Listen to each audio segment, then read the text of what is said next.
According to United Nations human rights experts, 4 in every 10 indigenous languages are in danger of disappearing. The theme of this year's International Day of the World's Indigenous People aims to highlight the critical need to revitalize, preserve, and promote indigenous languages. Indigenous languages in our society are facing extinction as most people have adopted English and no longer speak their local languages. On what is being done to promote indigenous languages, Edo State Commissioner for Arts, Culture, Tourism and Diaspora Affairs, Osaze Osemige Ero, his counterpart in the Ministry of Education, Jimo Ijegbai, and an expert in culture, Patrick Oronsaye, speak.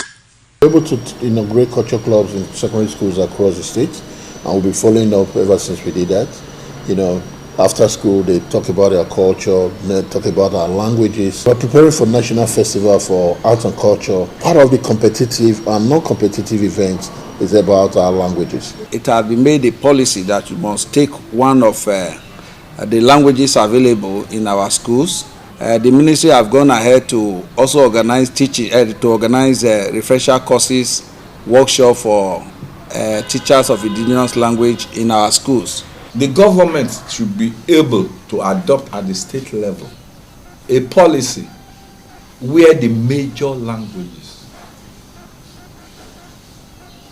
are sustained. They also advised families to speak indigenous languages in their homes as a way of preserving such languages. Charity begins at home. They should not just leave all the work for teachers in the school to do. The parents must fulfill their part of the obligation by ensuring that their pupils, students are being taught at home the local language. Otherwise, it becomes very difficult when they get into the primary and secondary for them to be learning it. We encourage our parents, to make sure that the kids are able to speak their language back home.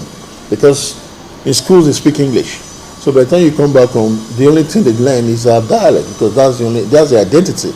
Speak your mother tongue, because it's what you learned on your mother's knees. That is why it is called mother tongue. So it's the women first, the mothers first, then the fathers, before it comes to the extended family. At least let us use Benin as the language of discussion in all gatherings. The theme for this year's International Day of World Indigenous People is Indigenous Peoples' Languages. Ikmomosa Ugiagbe reporting.